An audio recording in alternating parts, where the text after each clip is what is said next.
Assalamualaikum warahmatullahi wabarakatuh.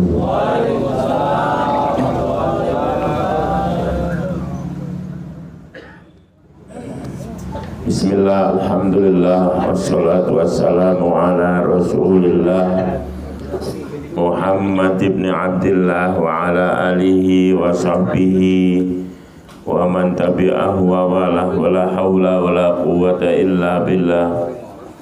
Subhanaka la ilma lana illa ma 'allamtana innaka antal alimul hakim.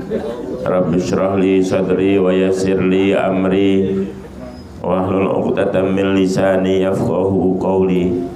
Amma ba'd, yang saya hormati para asatid, para alim ulama, tokoh masyarakat dan seluruh jamaah majlis Darul Muhibbin yang mudah-mudahan semuanya selalu dalam ridha dan rahmat Allah Subhanahu wa taala.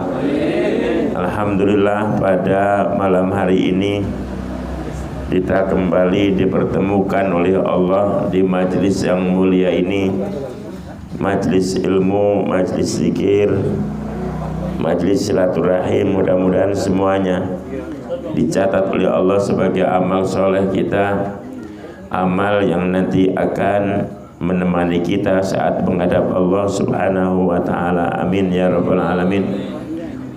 Ma'asyiral muslimin rahimakumullah.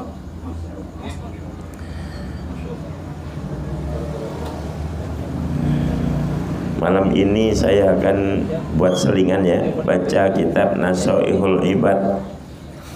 Ini kitab asli ya, karangan asli orang Indonesia, disusun oleh Imam Nawawi bin Umar Al-Jawi atau Al-Bantani. Mudah-mudahan kita dapat keberkahan dari Allah Subhanahu wa taala. Amin. Bismillahirrahmanirrahim. An Abi Bakrin Asyibli rahimahullahu ta'ala, Baghdadiyil maulidi wal mansya'i, sahibal Junaida wa man fi asrihi, malikiyil madhabi, asa sab'an wa thamanina sanatan, wa mata sanata arba'in wa thalathina wa thalathimi'atin, wa qabruhu bi Baghdad. Diriwayatkan dari Abu Bakar Asyibli. Jadi ini nanti ada perkataan yang diriwayatkan dari Abu Bakar Asyibli rahimahullah. Abu Bakar Asyibli ini lahir dan tumbuh di Baghdad, Irak, bersahabat dengan Imam Junaid ya, dan orang-orang yang sezaman. Beliau bermadzhab Maliki, kalau kita Syafi'i, beliau Maliki. Asa sab'an wa thamanina sanah. Beliau hidup sampai umur 87 tahun dan meninggal pada tahun 334. Kuburannya ada di Baghdad. Wa huwa min udhama'il arifina billah. Beliau bagian dari para pembesar, para pemimpin ulama-ulama yang sudah sampai makom makrifat kepada Allah ya. Makom makrifat kepada Allah.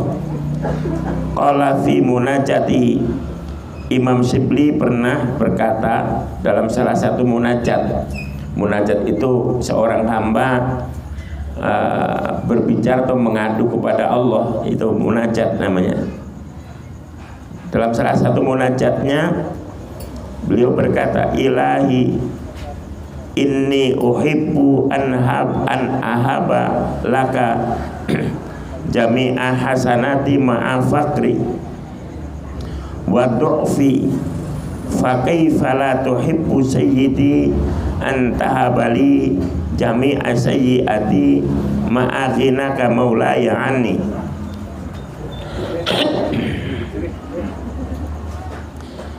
Imam Syibli dalam satu munajatnya berkata, Ilahi wahai Tuhanku, inni uhibbu an ahabalaka jami'a hasanati ma'afakri. saya sungguh senang mempersembahkan seluruh kebaikanku kepadamu, padahal saya butuh dan saya lemah untuk memperbanyak ibadah. Ini maksudnya nanti ini bercerita ulama-ulama zaman dulu itu sangat sedikit meminta, yang ada cuma curhat, selanjutnya terserah Allah. Seperti ada dalam syair kan, ilahi lastulil firdausi ahla, itu kan nggak minta ya, ilahi lastulil firdausi ahla wala aqwa alan naril jahimi ya. Artinya apa? Tuhan, saya memang tidak pantas untuk masuk surga, tapi saya sungguh tidak kuat kalau harus nah itu munajat namanya. Lah ulama dulu bahkan ada yang begini kalau berdoa, ya Rabbi atau ya Ilahi anta ta'lamu hajati wa ilmuka ghaniyun an su'ali. Tuhan, Engkau maha tahu apa kebutuhan saya, maka cukuplah pengetahuanmu itu sebagai doa saya. Jadi gak pernah minta. Jadi kalau kamu minta apa, ya Allah kan tahu kebutuhan saya apa, dan dia sangat yakin dan husnudzon kepada Allah Subhanahu wa taala. Banyak wali itu kalau meminta malu. Kenapa malu? Nikmat yang ada sudah terlalu banyak dan belum disyukuri. Ya, padahal kondisinya mungkin lagi sakit, lagi melarat. Ya. Suruh berdoa minta duit enggak. Nikmat Allah tidak terhitung. Mulai dari kepala, nikmat mata, nikmat telinga, nikmat hidung, ya. Alhamdulillah mata masih bisa melihat, mata bisa berkedip, mata tidak sakit. Telinga alhamdulillah bisa mendengar normal. Hidung alhamdulillah bisa mencium, ya. Bayangkan kalau hari ini hidung kita mencium apa aja baunya sama. Di karantina kita. Ya kan? Itu baru di kepala, belum nafas. Ini oksigen yang Allah berikan, ini kalau beli berapa sehari. Jadi beliau hanya sibuk menghitung nikmat Allah. Ya Allah, alhamdulillah, alhamdulillah.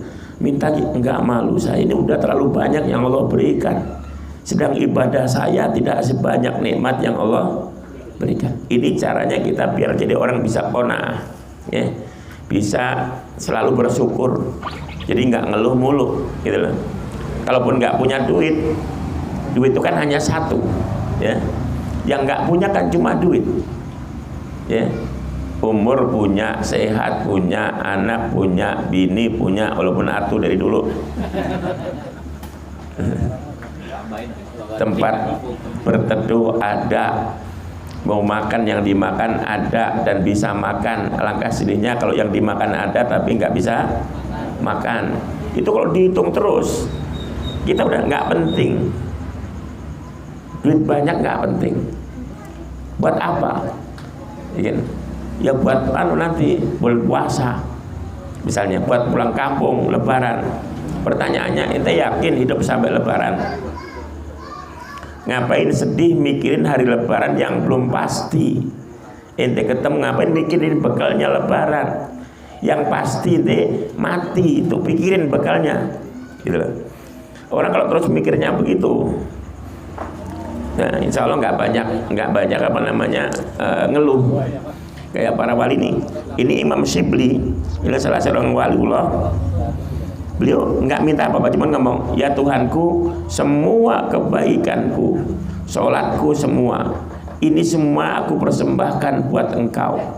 Padahal aku butuh, ya, aku butuh. Nanti di akhirat aku butuh ya, amal solehku, tapi enggak. Artinya apa? Saya melakukan ini semuanya ikhlas, bukan karena saya pengen surgamu, enggak. Kalau bahasa hibah kan memberi tanpa imbalan. Kalau kita kan ibadah masih berharap surga, ibadah masih takut neraka. Beliau enggak, ikhlasnya sudah tingkat tinggi. Seorang wali, ada Rabi'atul Adawiyah, wali perempuan, ya. Ini kalau dilihat latar belakang beliau, ini orang Mesir, ya. orang Mesir. Latar belakang beliau ini sebelum taubat, beliau itu penyanyi sekaligus penari perut. Ya kalau sekarang mungkin hidupnya di bar, di nightclub gitu, ya, penghibur. Ya. Tari perut apa? Ya kayak model film India itu, pakaiannya minimalis, ya, minim maksudnya. Kerjanya menari, membangkitkan birahi laki-laki yang bukan mahramnya. Namun satu ketika beliau taubat, beliau uzlah, tinggal di satu gua, terus menyesali perbuatannya dan beribadah. Salah satu makalah beliau, munajat beliau, Tuhan, semua yang saya lakukan, mulai bangun tidur sampai tidur kembali, ibadah saya semua aku lakukan demi cintaku kepada Engkau, demi cintanya. Artinya apa? Beliau melakukan ibadah bukan karena harapan apa-apa. Kata beliau, semua saya lakukan demi cintaku kepadamu. Ya. Jangankan kau masuk surgamu, seandainya kau masuk ke dalam nerakamu pun aku nggak berhenti beribadah.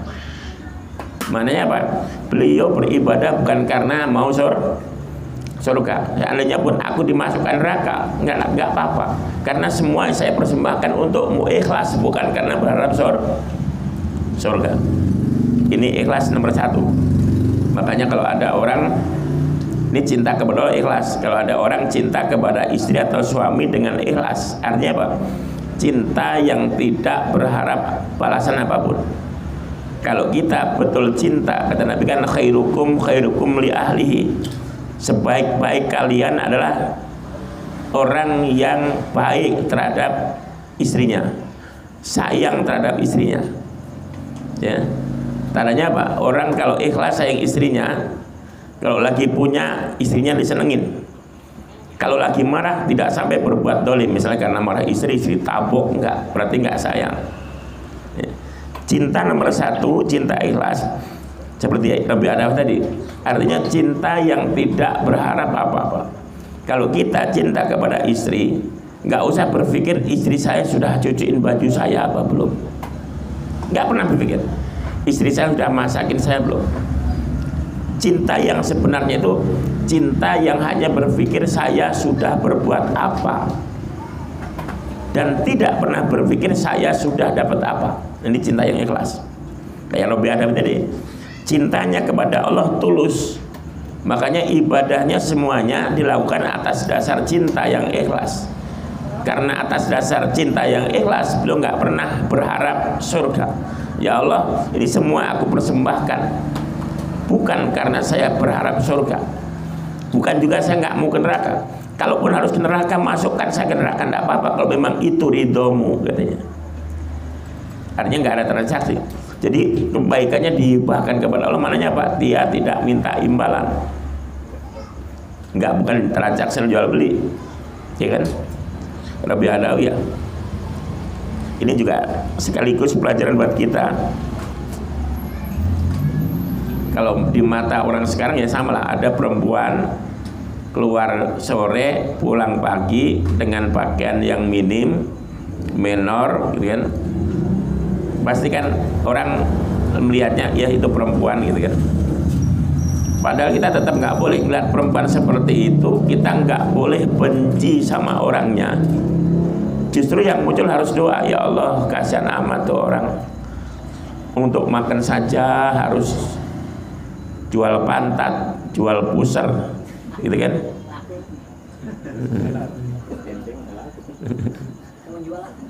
Kasihan amat, gitu kan. Kalau yang jual sampean udah jualan nggak laku, lebih kasihan lagi. Harusnya doa yang muncul. Kenapa? Siapa tahu dia akhirnya tobat. Dulu ada cerita dalam hadis Siratus Sholihin, seorang pelacur karena sayang binatang, ya, sayang anjing itu kan najis. Karena kasihan sama anjing, ngasih minum anjing, dosanya semuanya dimaafkan Allah dan masuk surga dan tobat akhirnya. Artinya apa? Kita dengan mereka yang ahli maksiat, itu punya potensi yang sama. Potensi apa? Kita yang taruhlah memang rajin sholat, rajin ngaji, ini akhirnya masih berpotensi husnul khotimah dan berpotensi su'ul khotimah. Orang yang hari ini ahli maksiat, itu pun dia masih berpotensi bisa husnul. Contohnya pelacur tadi, contohnya Robiah Adawiyah, contoh besarnya siapa? Sayyidina Umar bin Khattab. Semuanya latar belakangnya itu nggak ada yang bagus, hitam, tapi akhirnya dapat hidayah dan kemudian husnul khotimah. Nah, kita nggak boleh benci. Jadi kalau ada orang begitu, justru dikasihani. Kasihan amat tuh orang, gitu kan? Kasihan amat tuh orang. Mau makan aja harus bohong katanya. Mau makan aja harus nipu. Ya, makan aja harus ngerampok. Kita nggak pernah ngerampok. Asal tahlilan dapat berkat, alhamdulillah. Makanya ajak mereka tahlilan biar nggak ngerampok lagi. Sekalian tahlilan pulang sendal orang ambil.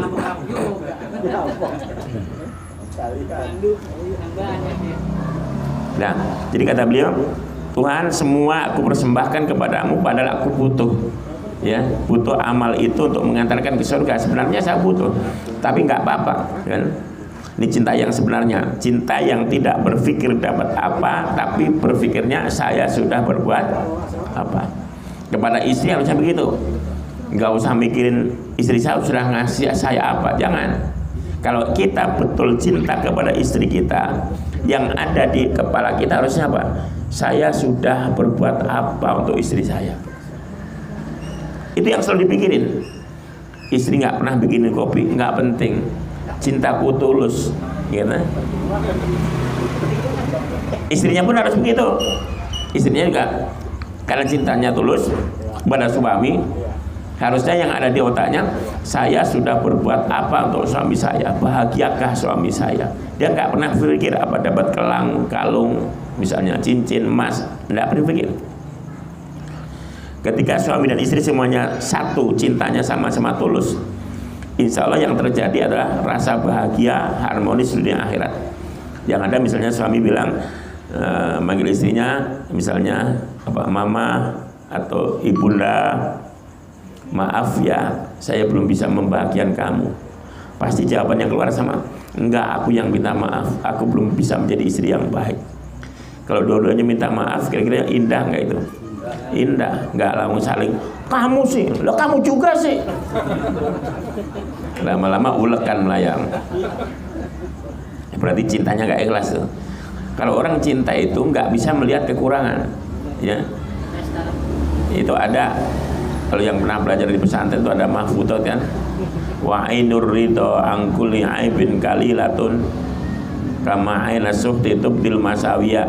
Orang kalau seneng, saya kalau seneng dengan Pak Mumin, ini saya tahu ada kekurangan, tapi nggak apa-apa buat saya. Jadi kekurangan itu seorang nggak ada, yang ada kelebihannya. Ya. Sebaliknya kalau orang benci, jangankan yang salah, yang benar pun bisa jadi salah. Jadi kalau mau baik, kembali kepada hati, ikhlaskan hati. Kayak ini, dia nggak minta, cuma ngomong, ya Allah, semua kebaikanku aku persembahkan kepada Engkau. Fa kaifa la tuhibbu sayyidi anta bali jamil. Kalau begitu, lalu masa iya sih dosa-dosaku nggak kau berikan kepada aku? Artinya apa? Nggak kau ampuni? Toh kamu kan nggak butuh. Maksudnya apa? Ini mau ngomong, Tuhan, dosaku kan nggak ngaruh apa-apa buat Engkau. Gitu. Apa kalau aku berbuat dosa lalu kamu menjadi kecil? Kalau aku berbuat dosa, apa kerajaanmu menjadi kecil? Enggak. Engkau maha segalanya. Meskipun saya berbuat dosa, dosa saya nggak akan mengurangi apa-apa. Engkau tetap maha kuasa, maha segalanya. Masa ya sih dosa yang tidak ngaruh apa-apa Engkau nggak ampuni? Toh kebaikanku sudah aku persembahkan kepada Engkau. Makanya dulu ada wali Nabi Musa itu pernah sholat istisqa karena udah lama nggak turun hujan, kekeringan, orang minum susah. Nabi Musa dan kaumnya sholat istisqa. istisqa sebanyak 3 kali istisqa tapi nggak pernah turun hujan. Padahal istisqa yang benar kan dimulai dari puasa dulu. Ya masyarakat dari puasa 3 hari. Habis puasa 3 hari semua dibawa ke tanah lapang. Mulai dari yang tua, yang muda, yang kecil, yang sakit, yang sehat, bahkan hewan suruh bawa ke lapangan. Maksudnya apa? Jangan salah, hewan ini bisa walaupun mbek itu doa. Ya. Bawa ke lapangan. Maksudnya apa? Kalau Allah nggak sayang sama kita karena dosa kita, bisa jadi karena ngeliat anak bayi kita, bisa jadi ngeliat orang tua yang tidak berdosa. Allah turunkan hujan demi mereka, kita pun ikut dapat. Atau bisa jadi Allah turunkan hujan itu karena binatang. Pernah itu ada binatang semut ikut berdoa. Waktu itu zaman Nabi Sulaiman, turun hujan. Ya. Orang udah pernah GR. Padahal kata Nabi Sulaiman apa? Itu semut berdoa, ya Tuhan, kenapa kau siksa aku karena dosa-dosa manusia, yang maksiatkan manusia, yang zinakan manusia, yang mabukkan manusia. Kenapa aku ikut tersiksa gara-gara kau gak turunkan hujan? Ya Rabb, turunkan hujan. Itu semut, turun hujan. Ya.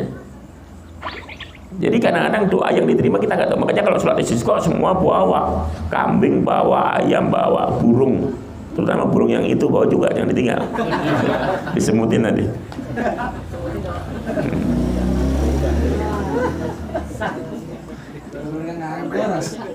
Ini saya harus binikmah. Saya punya murid. Itu rajin kalau lebaran pasti ke rumah saya. Ya. Anak 1 dibawa, anak 2 ya 1 di depan, 1 gendong ibunya, anak 3 masih diselipin. Gua anak 4 malah anaknya sama sekali nggak diajak, berdua doang. Lu anakmu mana? Nggak diajak. Kenapa? Anak 4 sekarang katanya. 4 naik motor nggak muat. Lah kan rumahmu nggak terlalu jauh dari rumah saya. Itu kalau kamu pengen cepat punya mobil, itu anak kamu bawa semua. Ya, 4 di motor enggak apa-apa. Mungkin doamu nggak diterima, tapi anak waktu naik motor ngeliat mobil lewat, ya Allah aku pengen naik mobil kayak itu. Bisa jadi anakmu doanya dikabul Allah. Dan ternyata lebaran berikutnya ke rumah saya pakai mobil. Saya tanya, lu kan punya mobil? Saya ngamalin doa kiai. Jadi kalau ngaji kemana aja itu bererot saya bawa. Sampai ketemu orang katanya bujuk buneng katanya gitu. Dikatain orang. Tidak apa? Di depan karena motornya kayak model Vario gitu berdiri, di depannya duduk, di belakangnya duduk, gitu pegangan abangnya, di belakang sini ada istri dan anak, ya kan? Terus yang duduk sini 1, enggak ya 1 motor berenam, anak depan 2, di belakang 2, ngaji dibawa semua, silaturahmi ke orang tua dibawa ke semua, mertua. Saya yakin memang bisa jadi tuh anak di jalan anaknya, ya Allah kenapa kok saya begini amat gitu. Iya, makanya salah kalau pergi silaturahmi ngaji anak nggak dibawa karena repot. Salah, justru repot itu nanti jadi doanya anak. Doa kita kan mungkin nggak manjur, banyakan dosa kita, banyakan bohong. Jadi doa ini keluar dari mulut yang mulutnya penuh dengan dusta. Kayak tadi, ternyata yang dikabul doanya semut. Ya Rob, ya mungkin anak itu sama. Ya Rob, kenapa kau siksa aku karena dosa bapakku ya Rob? Gitu. Kan yang dosa bapakku, yang subuh kesiangan bapakku. Gitu kan. Kenapa kau siksa? Dan alhamdulillah punya mobil. Gitu kan. Akhirnya saya bilang, ente kalau mau mobil 2, bikin mobil itu nggak muat. Gimana caranya Kiai? Bini aja jangan atuk, bini 2. Jadi anaknya boleh diamalin.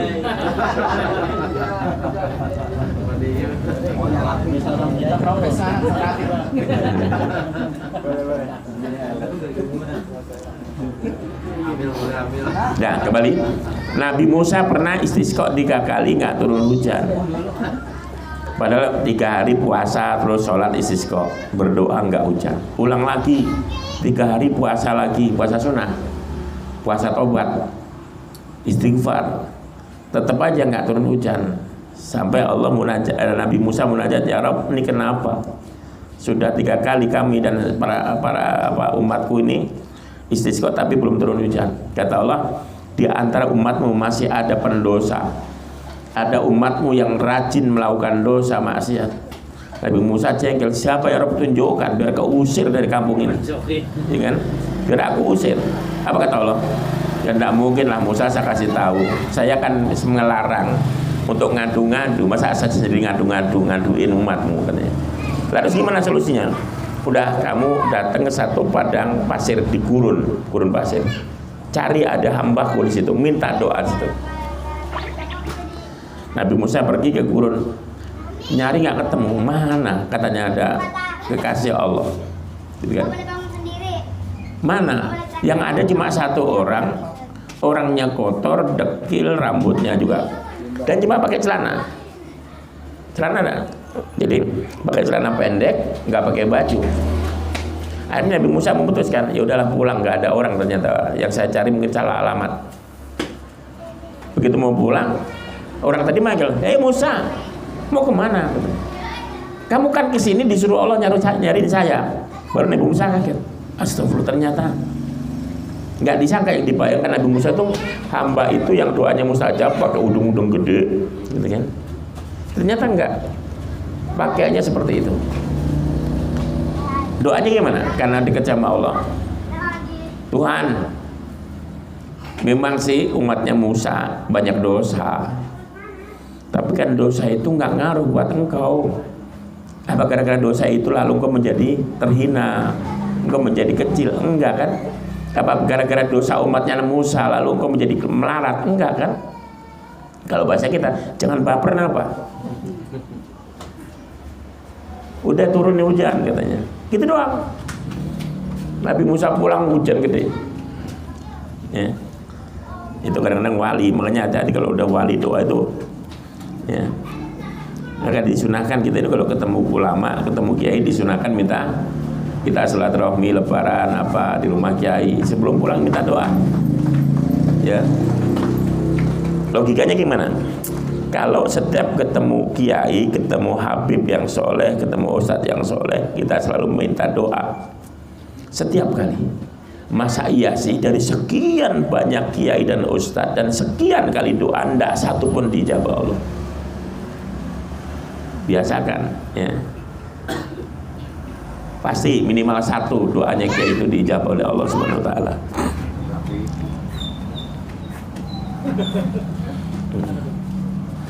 Nah,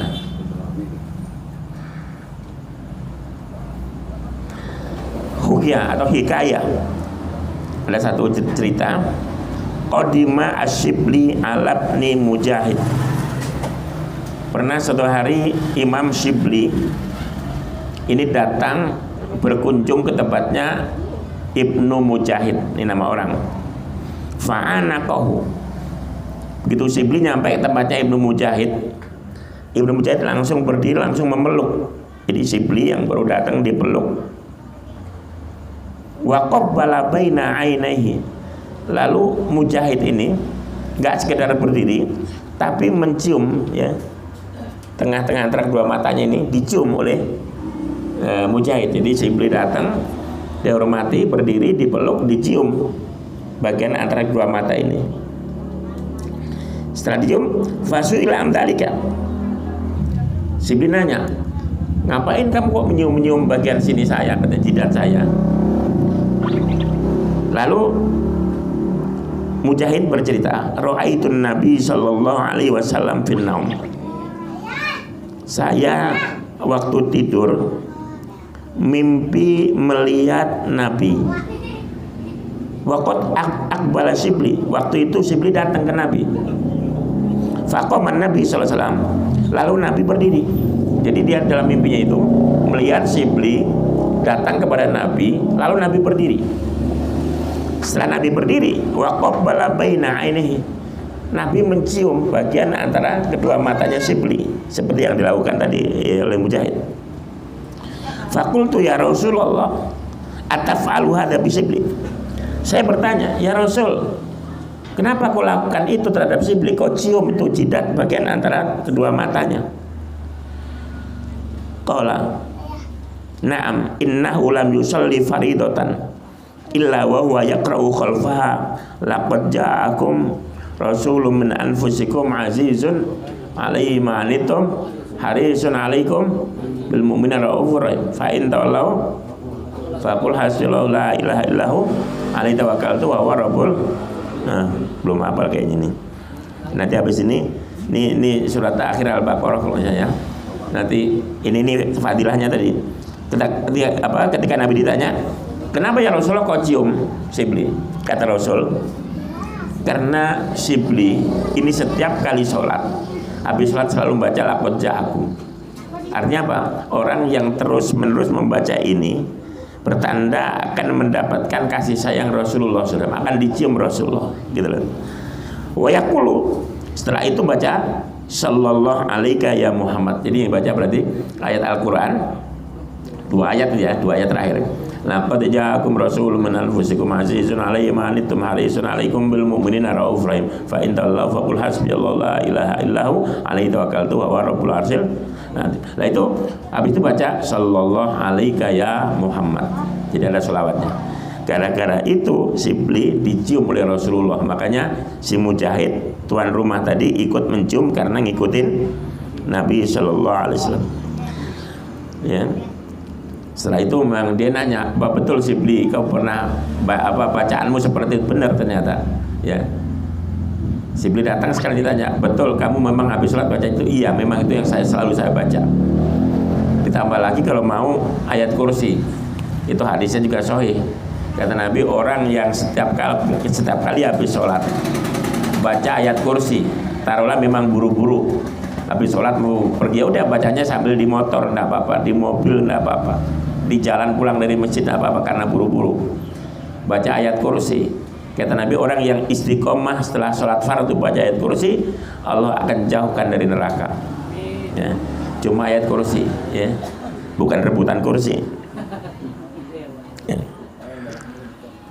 Makanya hari ini kita ngajinya ngaji tasawuf. Ya. Ada RT doain. Ya. Siapa? Kita doakan berhasil. Amin.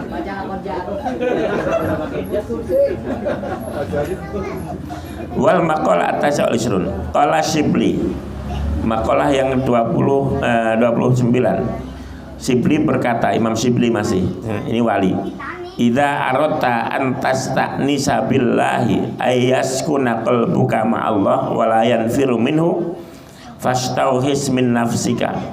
Kata Sibli, kalau kamu ingin merasa tenang, merasa damai bersama Allah, maka resahlah terhadap keinginan-keinginan nafsu. Artinya apa? Ketika nafsu kita ngajak jalan, harusnya kita sedih, kita resah. Selama orang masih senang nuruti hawa nafsu, maka dia akan resah bersama Allah, karena hati cuma satu. Ya, nggak mungkin diisi dengan dua perkara yang kontradiksi. Kalau pengen hati kita tenang bersama Allah, kita harus benci terhadap keinginan nafsu. Ya, tanda-tanda nafsu itu apa? Manfaatnya nggak jelas, keinginan tapi yang manfaatnya nggak jelas. HP masih bagus, HP masih normal, terus pengen ganti, insya Allah itu nafsu. Kenapa? Apa manfaatnya? Kalau mau manfaat, uang kita keluarkan jadi manfaat, mendingan tetangga kita masih banyak yang butuh, saudara kita masih banyak yang butuh. Kenapa enggak untuk saudara? Ya, makanya dulu ada imam siapa namanya, Sahal bin Abdullah Al-Marwazi. Beliau itu uangnya banyak, ulama, kiai, kaya raya, tapi beliau itu nggak terlalu merhatiin rumahnya. Rumahnya tidak sebagus uangnya, kendaraannya nggak sebagus uangnya. Dia kalau mau kendaraan mewah mampu, tapi nggak dibikin buat apa. Ya, sama aja mau mewah mau enggak, kendaraan itu bisa mengantarkan saya silaturahmi, beribadah. Akhirnya setelah ada duit itu nggak pernah berpikir ganti mobil, itu nafsu. Buat apa?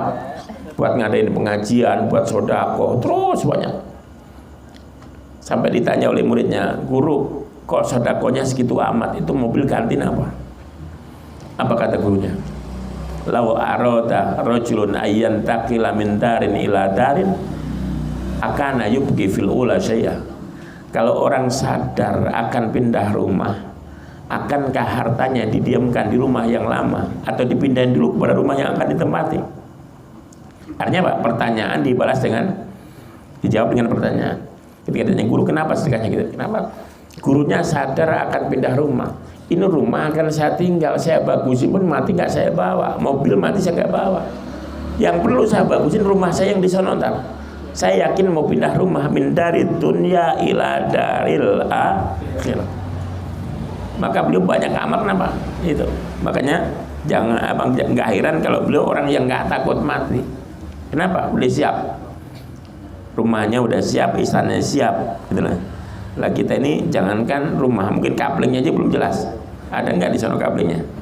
Kalau ada mungkin masih ilalang, belum ada bangunan istana. Jadi lebih enak di dunia akhirnya. Yaitu hubbud dunya akhirnya. Wa qaryatul maut ya.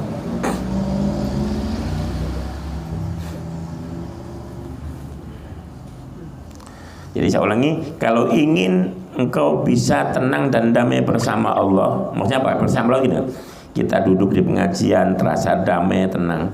Di masjid itikaf damai, tenang, baca Quran enak, nggak buru-buru, nggak pengen. Maka kita harus berani melawan keinginan nafsu. Ya, keinginan nafsu itu nggak ada habisnya. Jadi nafsu itu seperti orang nurutin nafsu. Ya, itu seperti bayi yang nyusu. Bayi itu kalau nggak dipaksa disapih, coba aja yang punya anak 2 tahun jangan terus 3 tahun jangan disapih. Saya yakin sampai TK SD masih nyetek dia. Gimana caranya? Ya disapih 2 tahun sapih, paksa nangis, gitu kan? Nafsu sama, ya. Nah. Su'ila Shibli ba'da mautihi an hali fil manam. Imam Shibli ketika sudah meninggal pernah dimimpikan seseorang dan ditanya tentang keadaan, ya. Jadi Shibli udah meninggal, ada yang bertanya kepada beliau, ya, yang mimpi ketemu beliau dan bertanya tentang keadaannya, ditanya diperlakukan apa oleh Allah. Faqala qala Allahu li ya Abu Bakar, karena dia Abu Bakar itu nama Shibli, jadi Abu Bakrin Asyibli. Ya Abu Bakar, atadri bima ghafartu laka. Shibli, tahu nggak kamu kenapa aku ampuni dosa-dosamu? Jadi rupanya dalam mimpi itu Shibli cerita bahwa alhamdulillah saya dosa diampuni oleh Allah. Ini Shibli udah meninggal. Lalu Allah nanya, tahu nggak kenapa dosamu saya ampuni?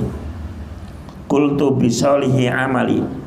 Saya jawab, kata Shibli, ya karena amal soleh saya. Qala la, kata Allah, bukan. Qultu bi ikhlasi ubudiyati. Kalau gitu karena saya ibadahnya ikhlas. Qala la, kata Allah, bukan juga, kata Allah.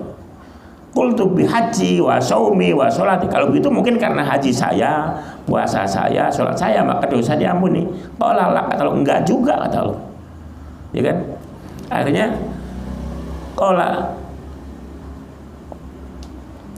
qultu bi hijrati lisolihin wa li talabil ilmi. Oh kalau gitu mungkin karena saya sering hijrah ke tempat orang soleh, saya menuntut ilmu.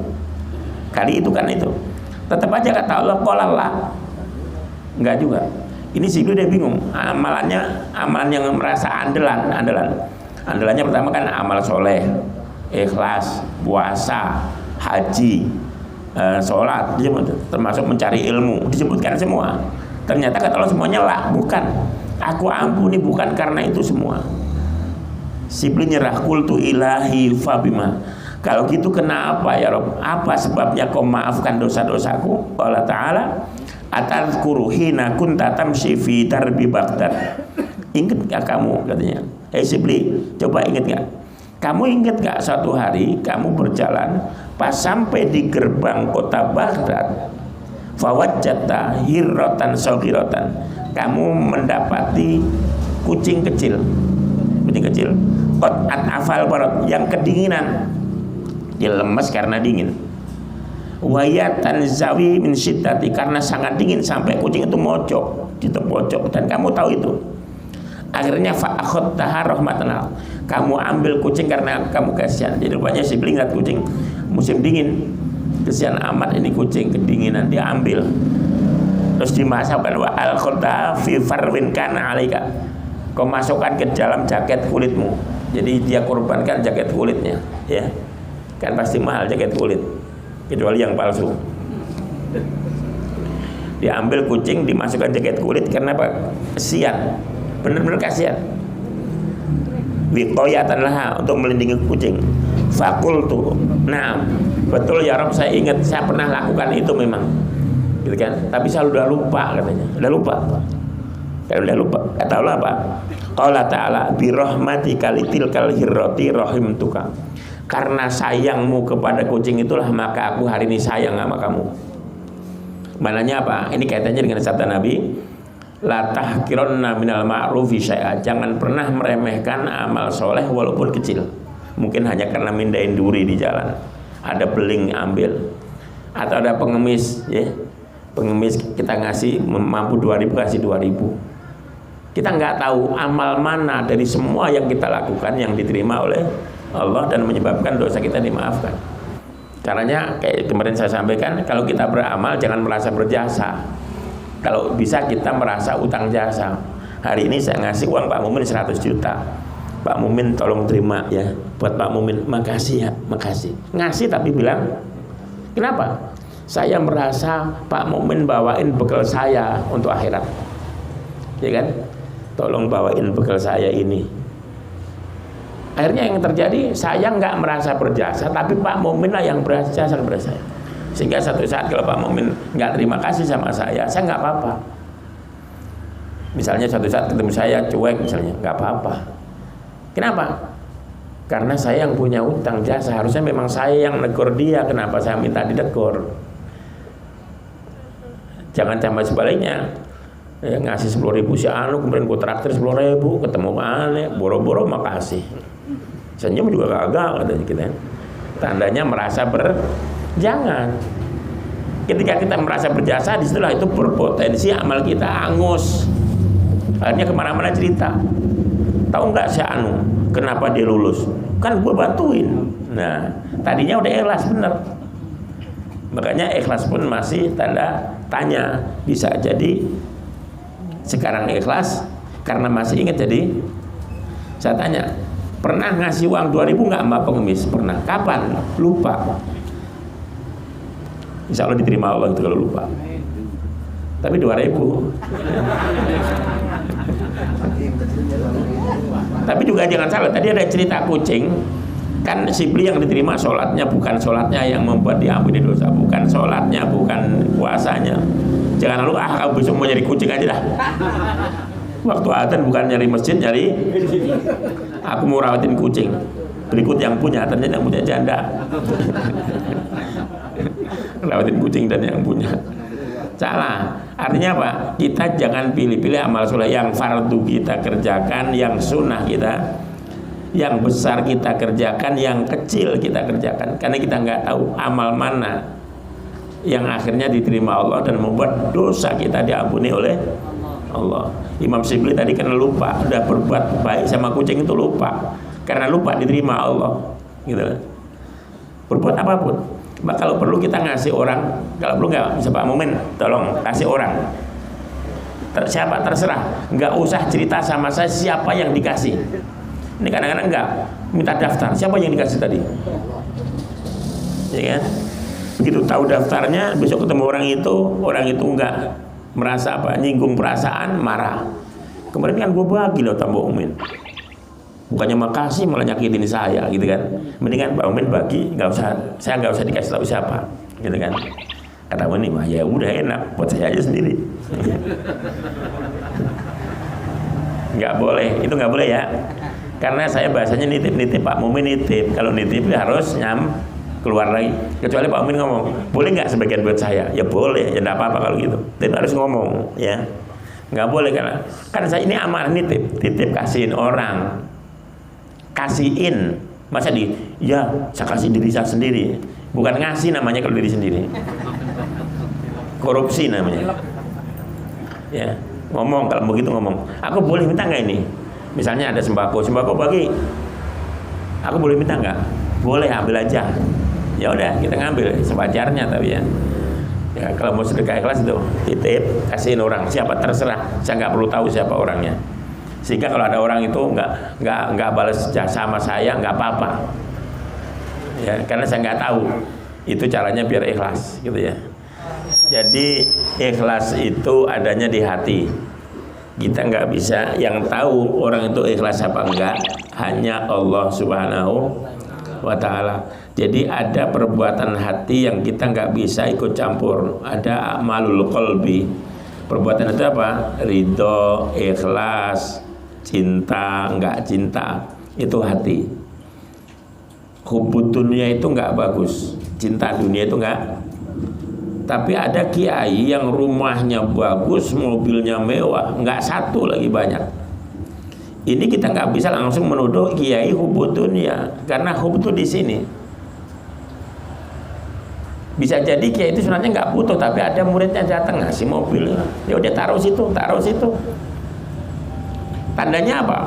Nyatanya kiai mobil banyak nggak jadi sombong, mobil banyak nggak ganggu ibadah. Mobil banyak nggak lalu terus jalan-jalan mulu, gitu. Berarti nggak cinta harta, ya. Malah mobilnya mungkin lebih banyak orang. Jadi harus dibedakan mana perbuatan hati dan mana perbuatan yang bukan hati. Jadi ikhlas itu bagian hati. Ikhlas ke masjid bagus, cuma perintahnya ada hablum minallah, ada hablun minan nas. Jadi ini dua-duanya harus jalan. Ya, kita ini makhluk sosial. Ya, kita makhluk sosial. Jadi di samping kita harus ibadah kepada Allah mahdoh, juga ibadah sosial, menolong, membantu. Bahkan seringkali ibadah sosial ini lebih dimenangkan daripada ibadah mahdoh kepada Allah. Contoh, saya mau ke masjid, mau sholat maghrib, tiba-tiba ngelewatin jembatan, di bawah ada teriak, tolong, saya Pak Mukmin katanya. Lagi tolong. Kalau saya tetap ke masjid, dosa. Nggak boleh. Pak Mukmin teriak, gue sholat dulu ya.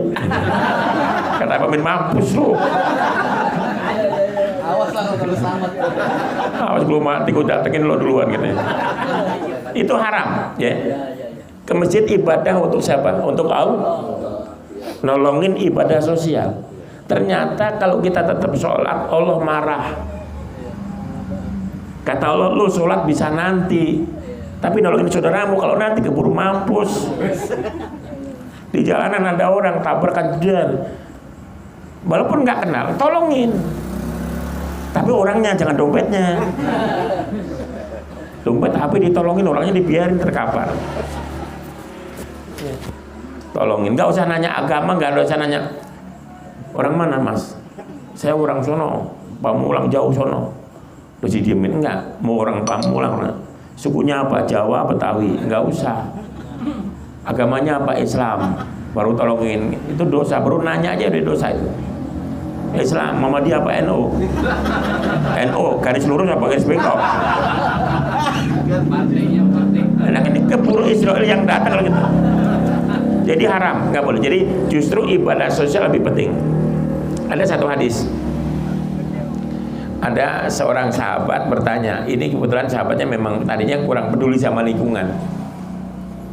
Ya Rasulullah, dullani ala amalin idza amiltu bihi dakhaltul jannah. Rasul, tolong tunjukkan satu amal, satu aja, nggak mau banyak-banyak. Satu tapi masuk surga. Apa itu? Kata Rasul, kun muhsinan. Ya udah, jadi orang baik. Sahabat nanya, apa tanda-tandanya sudah baik? Ya, kan jadilah orang baik. Kata sahabat, kaifa a'lamu anni muhsinun? Kayak bagaimana caranya? Standarnya apa? Bahwa saya ini udah baik standarnya apa? Kata Nabi, saljironaka, tanya tetanggamu. Tanya, kalau tetanggamu bilang kamu baik, berarti kamu baik menurut Allah. Tapi kalau tetanggamu bilang kamu nggak baik, kamu nggak peduli sama tetangga, ada tetangga sakit nggak pernah tahu, tetangga hajatan juga maksimal bantu doa doang, nggak pernah bantu ngangkat kursi, masang tenda misalnya, bantu ngabisin nasi ya, nggak ada pedulinya. Kalau sampai itu yang terjadi, kalau tetanggamu bilang kamu tidak baik, berarti memang kamu tidak baik menurut Allah. Maka harus hati-hati sama tetangga. Kita harus berusaha sama tetangga. Ya, ini diutamakan oleh tetangga ini. Ya, kenapa? Karena kalau ada apa-apa, bukan saudara kita yang jauh sana yang nolongin kita. Ada apa-apa yang nolongin tetangga, gitu loh. Yang kebauan dari mungkin ya kalau kita makan durian apa, yang kebauan tetangga kita. Masa yang kebauan nggak dibagi durian tapi teman jauh sana dikirimin. Kecuali tetangganya nggak bisa nyium bau, kena corona.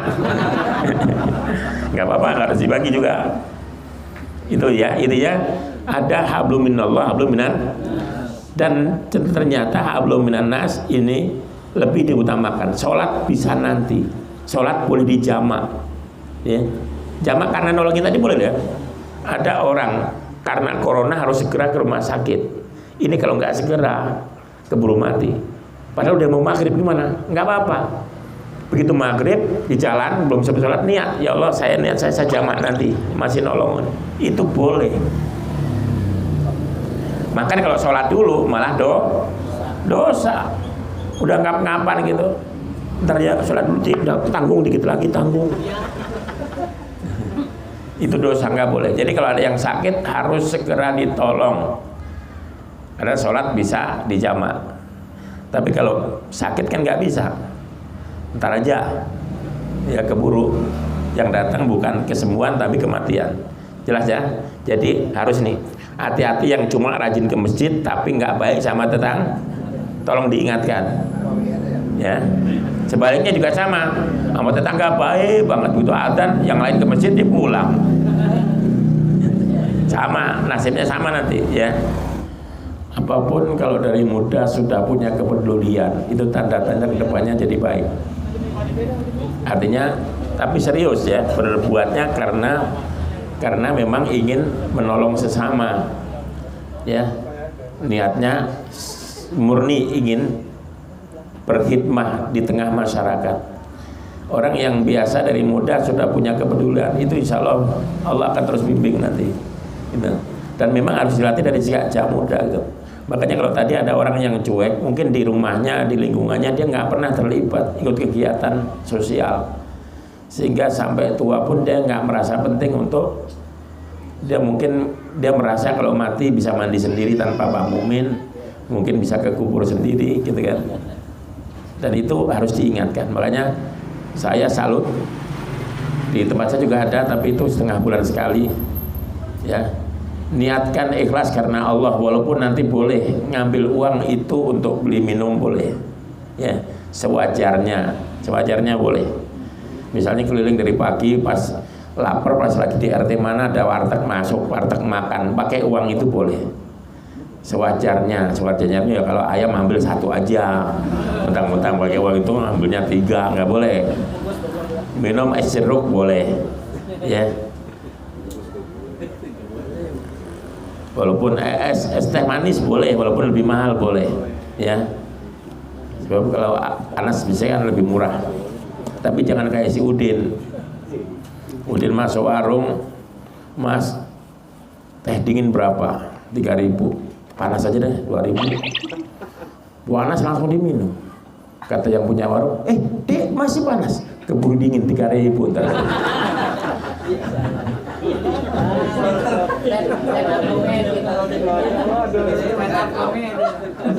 Makanya para sufi pas harus berdoa tetap berdoa, tapi nggak pernah terus saya sudah berdoa pasti tidak, enggak. Aku doa karena ibadah. Ijabah nggak penting bagi saya, itu wali, para sufi. Jadi yang bagus berdoalah dengan niat ibadah. Kenapa? Karena doa itu perintah Allah, gitu loh. Orang yang berdoanya dengan niat ibadah, ini meskipun nggak dikabulkan tetap berdoa dia. Kok doa terus? Ya nggak apa-apa, aku ibadah. Kalaupun nggak dikabulkan, saya sudah dapat pahala dengan ibadah ini. Kan ada orang suka ganti-ganti wiridan, pengen dapat mobil sekarang jasanya sholawat baca sholawat, atau ada yang jasanya baca lagi yang lain. Kenapa? Ya karena ternyata targetnya mobil. Ini yang salah. Kita doa, targetnya apa? Ridho Allah. Gitu loh. Targetnya apa? Ibadah. Ketika udah niatnya ibadah, mau dapat ijabah nggak penting. Orang yang keluar rumah niatnya nyari rezeki, niatnya ibadah. Saya keluar rumah niat nyari nafkah buat keluarga. Itu ibadah. Sehingga ketika pulang nggak dapat uang banyak pun nggak akan menyesal. Kenapa? Aku memang niatku ibadah, ternyata Allah takdirnya segini. Selesai, gitu loh. Karena memang nggak ada yang bisa merubah takdir kan gitu. Makanya orang yang sudah niatnya ibadah, insya Allah tetap akan berdoa. Meskipun kaya miskin takdir. Kalau udah takdir miskin ngapain doa misalnya? Oh enggak, doa tetap itu ibadah. Jadi nggak ada hubungannya dengan kaya miskin doa itu. Itu niat yang benar, niatkan dari awal berdoa kan. Jadi habis sholat pas nggak punya duit doanya kenceng banget. Apalagi kalau mudah-mudahan utangnya lunas, ampun gitu. Ketahuan banget itu yang punya banyak ya. Kenapa? Kalau lagi nggak punya duit, tahajud rajin, rajin. Pas duitnya banyak, malam-malam bukan di masjid, nongkrong di mana tahu, ya kan? Berarti selama ini doanya belum karena ibadah. Tapi ada transaksional tadi, ya. Yang pertama mengenai sokok, ya, suap, ya. Kita kembali kepada definisi riswah atau yang namanya ruswah, yang disebut nyogok atau menyuap. Itu memberikan sesuatu untuk membenarkan yang salah atau menyalahkan yang benar. Ya, saya ditangkap polisi padahal memang saya salah. Saya nyogok biar saya bebas, itu riswah, ya. Kata Nabi, ar-rashi wal murtashi finnar, yang nyogok dan yang disogok sama-sama neraka. Tapi kalau saya nyogok polisi demi mendapatkan hak saya ini mungkin polisi tak salah tangkap gitu. Saya tiba-tiba ditangkap polisi, saya nggak salah, dituduh narkoba misalnya. Pura-pura narkoba ini gitu kan, dituduh, akhirnya mau dibawa juga, padahal saya harus pergi satu tempat, saya nggak bisa ini. Akhirnya udah Pak polisi lepaskan saya, ini 500.000. Itu saya nggak dosa.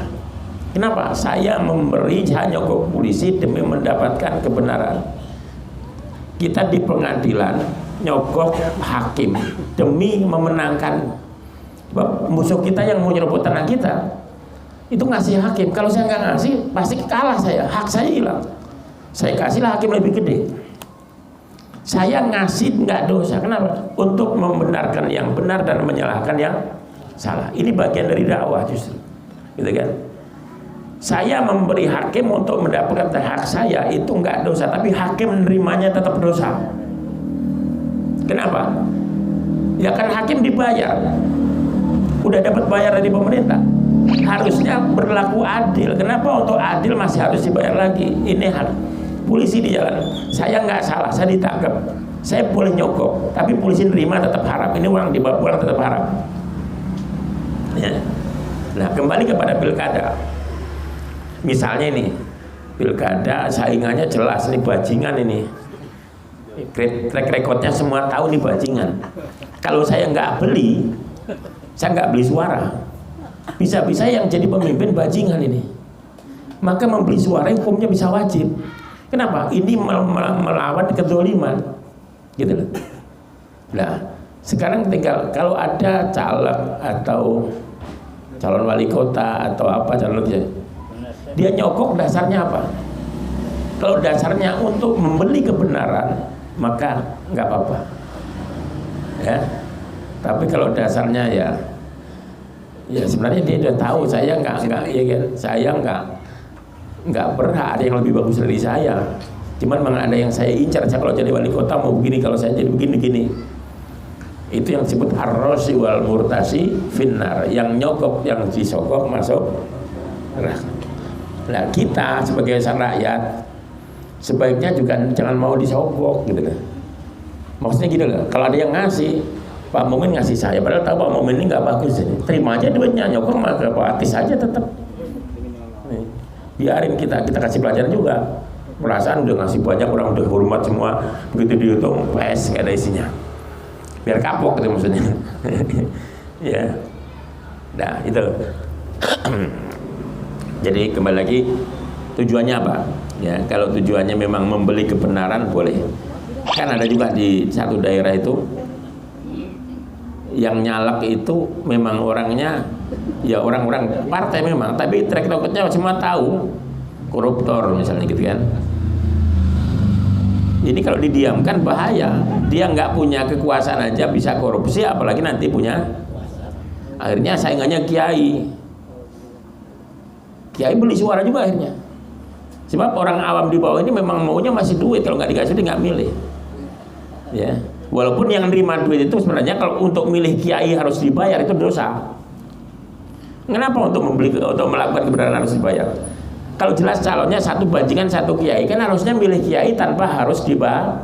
Kenapa ente memilih kiai kalau dibayar? Kalau enggak milih bajingan, itu dosa. Makanya Indonesia itu nggak selesai masalahnya. Kenapa? Ya, ada salah satu wahyu. Ini wahyu kepada Nabi, tapi bukan Rasul. Kalau Rasul kan wahyu disampaikan ke umat. Ini cuma Nabi, seperti Nabi Khidir gitu ya. Ada Nabi terima wahyu punya apa? Idza asani man ya'rifuni sallatu alaihi man la ya'rifuni. Jika bangsa yang mengaku beriman, berketuhanan, ya. Satu bangsa mengaku beriman, mengaku kenal aku kata Allah, tapi terus maksiat kepadaku, maka aku nanti kasih pemimpin yang tidak mengenal aku. Artinya apa? Kalau nanti satu saat ada pemimpin yang tidak kenal Allah, bisa jadi salah satunya karena rakyat ini sudah terlalu jauh dari Allah. Ini hati-hati. Jadi kebaikan rakyat ikut menentukan kebaikan pemimpin. Makanya kadang-kadang kenapa yang terpilih pemimpin yang jelek? Ya karena kualitas rakyatnya juga jelek. 100.000 aja iman dijual. Gara-gara itu yang jadi pemimpin jelek. Ya pantas, rakyatnya juga jelek. Kalau rakyat bagus pasti Allah kasih pemimpin yang rakyatnya jelek. Ya ngasih aja pemimpin yang jelek. Ngapain ini kasih yang bagus, kesian pemimpinnya nanti. Ya kan pasti nggak sama. Rakyat pemimpinnya bagus, pemimpin maunya baik, karena rakyat nggak bagus nggak setuju. Pemimpin mau ngapus minuman keras, rakyat berontak. Ya kan? Sekalian aja kasih pemimpin yang tukang mabuk. Itu satu yang pertama. Yang kedua tadi beli rumah kecil, kredit. Yang ditanyakan hukumnya Pak? Hukumnya gimana itu Pak? Ya, kalau ini sebenarnya ini pembahasannya agak sebenarnya yang pas kalau kita buka kitab, jadi bukan kata saya, tapi nggak apa-apa lah ya, percaya aja kalau saya udah pernah baca kitab itu. Dan lagi-lagi pakai. Iya. Jadi sebenarnya yang namanya riba itu haram. Semua ulama sepakat riba itu haram. Riba itu, yang ulama berbeda, apa itu riba? Ya, apa itu riba? Apapun kalau sudah disebut riba, memang benar riba, pasti haram. Jadi sekali lagi ulama sepakat riba itu haram. Cuma ulama nggak sepakat tentang definisi riba. Salah satunya ini, kita naruh uang di bank, nabung. Ya, nabung. Banknya bank konvensional. Ya, sebut aja inisialnya BCA. BNI, kita inisial semua itu.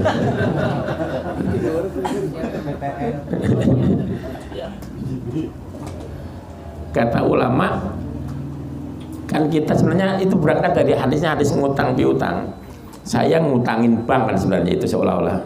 Kenapa uang kita yang di bank itu oleh bank diputer ada untungnya, maka kita dikasih keuntungan. Yang haram itu kalau utang piutang, bunga itu bagian dari transaksi. Misalnya ini Pak Momen, ini saya utangin 100 juta, bayarnya nggak apa-apa dicicil tapi lebihin. Ya mau. Nah ini yang haram. Ngutangin 100 juta tapi balikinnya lebih dari 100 juta, tapi itu ada dalam perjanjian akad. Itu jelas haram. Ya kan? Sama juga gini, nggadein mobil ke saya. Ya, mobilnya keluar saya Berapa Mumin? 100 juta. Gadein 100 juta. Oh ya, tapi nanti mulanginya 110 ya, atau tiap bulan. Terserah mau dipulanginnya kapan. Pokoknya selama belum mulangin, tiap bulan ngasih 1 juta ke saya. Pas punya duit 100 juta saya utuh. Ini haram. Kenapa? Transaksi jelas di akad dia nyebut bunga tiap bulan ngasih. Haram karena transaksi. Tapi kalau transaksinya dirubah. Karena akad itu menentukan. Pak Mumin gadein mobil ke saya. Berapa? 100 juta. Bayar berapa? Tetap 100 juta. Enggak usah dilebihin. Cuma saya minta sewa garasi saya. Kan mobil Pak Mumin ada di garasi saya. Sama upahnya saya manasin. Ya kan mobil kan kalau nggak dimanasin rusak. Jadi selama di rumah saya jamin mobil ini aman karena di garasi saya panasin. Berapa? Sebulan 1 juta. Sama 1 jutanya. Tapi ini halal. Kenapa? 1 juta sebagai sewa garasi. Kalau yang pertama tadi 1 juta sebagai bunga. Maka transaksi ini menentukan. Nah, orang yang datang ke bank konvensional tadi, kita ada customer service. Silakan Pak duduk, ada yang bisa dibantu gitu kan. Oh iya Mbak, mau nabung. Oh iya Pak, tunggu sebentar. Kasih form, isi data nama, alamat, nomor telepon, dan tanda tangan. Maaf Pak, setoran awal 500.000. Oke, 500.000. Tunggu sebentar, dia masuk. Ini Pak, buku tabungan udah selesai, ada tertulis ini. ATM-nya nyebut bunga nggak di sini? Ada janji ngasih bunga nggak? Maka sebagian ulama, saya katakan sebagian ulama mengatakan ini kalau kita dikasih tiba-tiba kita nggak nabung tapi ada rekening, walaupun bahasa mereka bunga, ya kan? Mereka ngasih kita bahasanya bunga, tapi kita nggak pernah minta. Sebagian ulama mengatakan ini tidak haram, ini bukan riba. Nah saya cenderung inilah cirinya NU itu moderat, nggak terlalu ya, nggak terlalu kaku ya. Ikhtilafu ummati rahmah, perbedaan pendapat itu jadi rahmat. Kalau saya memang terserah mau pilih yang mana, mau yang mengharamkan Bank BCA silakan, tapi kalau yang mau mengikuti yang menghalalkan ada. Kenapa? Alasannya juga masuk akal. Saya kan bilangnya nabung. Mbaknya nggak, oh bapak kalau nabung di sini nanti tiap bulan kasih bunga sekian. Enggak. Tapi ditulis, ya dituliskan dalam agama, cuma ditulis itu nggak jadi hukum. Saya nulis istri saya cerai, saya tulis, saya taruh, tapi nggak pernah saya baca. Itu nggak jadi kekuatan hukum. Ya, makanya dibaca dulu baru bisa jadi kekuatan hukum. Walaupun lagi-lagi yang namanya fikih itu khilaf. Jadi menurut saya ya sudah, yang tadi itu kan ngomongnya menurut saya kalau kredit itu malah saya pernah itu coba, saya nyoba itu dia nggak nyebut bunga. Pak ini kalau cash sekian, baru nanya ya kalau kredit sekian per bulannya kali setahun atau 2 tahun, itu belum transaksi loh ya, baru ngomong loh. Yang nggak boleh itu Pak ini saya jual, kalau bapak mau cash harganya sekian, kalau kredit sekian ini saya jual. Nah itu nggak boleh, namanya udah transaksi kan, tapi baru nanya kan belum beli. Berapa itu rumah harganya? Cash 200 juta. Kalau mau dikredit 20 tahun boleh, tapi harganya beda, per bulan sekian. Kalau ini cara akadnya, saya tidak mengatakan ini riba. Ya wajar dong kalau orang jual dengan kembali modal dan keuntungannya lama, untungnya gedean, wajar. Ya. Jadi itu makanya kemarin saya termasuk nggak setuju orang sih, akhirnya orang dibikin sedih semua. Begitu habis pengajian bukan malah senang, malah aduh gimana rumah kita riba, motor kita riba, bini mungkin jadi riba juga itu karena utangnya belum lunas ke bini. Enggak, kalau saya udahlah, Allah itu Ghafurur Rahim. Kalaupun akhirnya dosa ya udahlah, apa beli enggak, kita nggak bisa hidup tanpa bank, nggak bisa. Bank syariah itu sama kita transaksi syariah bagi hasil, tapi bank syariah sendiri dengan pengusaha-pengusaha besar, dengan Cina, bank di BCA syariah, di Mandiri syariah, memang dipakainya juga dengan transaksi dengan misalnya tercina minjem ngutang syariah, belum tentu, ada yang nggak mau juga, gitu lah. Artinya apa? Yaitu syariahnya masih setengah-setengah kalau gitu. Kalau mau siapapun yang ntar transaksi bank dengan BI juga harus syariah. Kalau tidak, ya masih. Intinya apa? Akhir zaman ini memang sudah, kata Nabi, paling sulit makan harta halal itu di akhir zaman. Kalau mau halal satu-satunya tinggal air hujan itu mangap. Itu halal. Itu pun berdirinya di tanah yang halal. Kalau berdiri di halaman tetangga nggak izin, jadi gosok, haram juga berarti. Saya kemarin ada jamaah kita yang sedih kenapa anaknya kerja di satu perusahaan, tiba-tiba keluar, padahal itu udah dapat kedudukan yang gampang, yang enak, hanya karena itu rekanan BCA, dapat masukan dari orang-orang itu riba kamu, orang riba tuh keluar, sampai keluar akhirnya, padahal itu gajinya gede. Itu mana anaknya baru lahir, mertuanya ini yang bingung. Terus gimana? Udah di satu sisi senang sih, mantu saja tiba-tiba rajin ke masjid gitu kan. Ya tapi itu anaknya ditelantarkan, bininya telantarkan, nggak diurusin lagi. Terus usaha apa? Sekarang usaha air isi ulang. Tanya mantunya, air isi ulang itu galonnya di mana belinya? Katanya di Glodok, apa di Mangga Besar. Sama Cina ya, Cina pakai bank nggak kira-kira? Pakai, ya sama aja berarti. Rekanan juga sama Cina, ya kan? Cina yang di sono kan, taruhlah Cina yang jualan nggak pakai bank konvensional. Sekarang pabrik yang bikin galon, kira-kira dia bikin pabrik modalnya dari mana? Ya.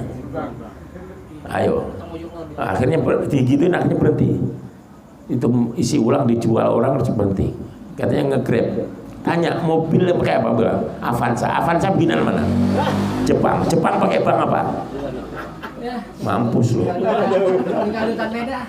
Akhirnya terus gimana Pak? Saya tanya, ini lagi diem, nggak kemana-mana lagi, biar merenung biar. Akhirnya apa? Untung dia akhirnya taubat, dia balik lagi kerja dan masih diterima ya, karena memang itu anak pinter, dibutuhkan di kantor itu. Untung masih diterima. Jadi makanya konsep Allah itu wa anfiqu mimma razaqnakum khudh min amwalihim shadaqah tutahhirum wa tuzakkihim. Jadi itu kan kita, setiap rezeki yang kita terima kata Allah, sebagian kasih fakir miskin apa? Untuk pembersihan. Anggap ini buang sampah gitu loh. Biar sisanya yang dimakan anak istri ini jadi berkah. Harus berapapun. Ya, gajiku masih kecil. Nunggu tar besar. Iya kalau nanti besar, kalau mati berapapun gaji kita itu sebagian titipan Allah. Yang bagus kalau terima gaji sebelum dipakai sisihkan dulu. Kalau belum, ini saya mau kasih ponakan, belum ketemu ponakan, yaudah gaji saya 1.000.000 nih, 50.000 buat pisahin dulu, ini sedekah ini. Kalau saya di rumah ada celengan kayak tadi sama saya, gerakan subuh sedekah di rumah saya. Anak saya suruh sedekah. Kalau subuh bukan subuh, habis sholat jamaah sebelum ngapa-ngapain, walaupun 2.000, 5.000 enggak apa-apa, sedekah semua. Walaupun tetap aja yang diambil duit saya juga masih kecil, tidak apa-apa. Makanya saya niatnya ngelatih anak saya.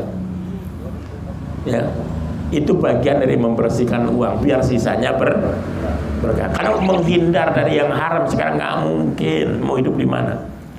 Nggak mau pakai bank konvensional, itu duitmu tulisannya BI, nggak ada syariahnya itu. Jangan dipakai kalau gitu. Tapi kalau dolar, ya kan? Ya kalau harus semua syariah, jangan pakai Bank Indonesia. Bank Indonesia kan Bank Indonesia, nggak ada Bank Indonesia syariah kan? Artinya Pak, nggak usah terlalu kaku, ya. Islam ini untuk membuat orang sejahtera dan senang, jangan gara-gara Islam malah orang jadi sedih. Berarti ada yang salah kalau gitu, ya. Kalau saya gitu, saya sampai hari ini nggak punya rekening syariah saya. Karena setiap kali saya ditawarin bank syariah kan saya tanya cara kerjanya bank kayak apa. Kan saya tahu yang syariah yang kayak apa. Kalau gitu mau nggak syariah juga sama. Ngapain saya pindah bank? Asuransi syariah saya tanya. Coba presentasi depan saya. Saya kejar, saya tanya. Ujung-ujungnya nggak tahu telepon bosnya. Kelamaan bosmu suruh sini saya gitu. Tetapi ujung-ujungnya nggak syariah juga. Enggak. Di depan memang ya gitu, masuk assalamualaikum gitu kan, jilbab apa gitu kan. Pas mau pulang ganti baju biasa lagi, cuma ngantor doang di kantor pakai jilbab rapi, begitu mau pulang jilbabnya dibuka. Intinya apa? Udah, yang mau tetap bank syariah silahkan, tapi nggak perlu ngolok-ngolok yang bank. Kenapa? Yang punya surga Allah bukan ente, ya. Kalau memang kita harus salah, tidak apa-apa. Allah punya Ghafurur. Yang sering saya ceritakan, ada hamba Allah yang soleh suruh doa. Doanya apa? Ya Allah, saya minta cuma satu ya Allah, satu aja. Nggak minta duit, nggak minta apa. Saya minta jadikan saya hamba yang nggak pernah punya dosa. Allah marah itu. Apa maksudmu? Aku punya sifat ghufron, pemaaf. Kalau kamu nggak dosa, semua orang nggak berdosa. Sifatku buat apa? Saya punya sifat pemaaf memang untuk memaafkan hamba yang berdosa. Nabi mempersiapkan syafaat juga karena Nabi sadar ada umatnya yang Jadi gimana? Lakukan ibadah semampu kita, usahakan sebaik mungkin, usahakan hindari sebisa mungkin yang haram. Kalau akhirnya tetap yang haram juga, ya udahlah. Allahu Ghafurur. Itu udah. Enak hidupnya. Insya Allah makan enak, tidur nyenyak kalau gini. Itu juga lah, cukup. Kurang lebihnya mohon maaf. Wallahul muwaffiq ila aqwamit thoriq. Assalamualaikum warahmatullahi wabarakatuh.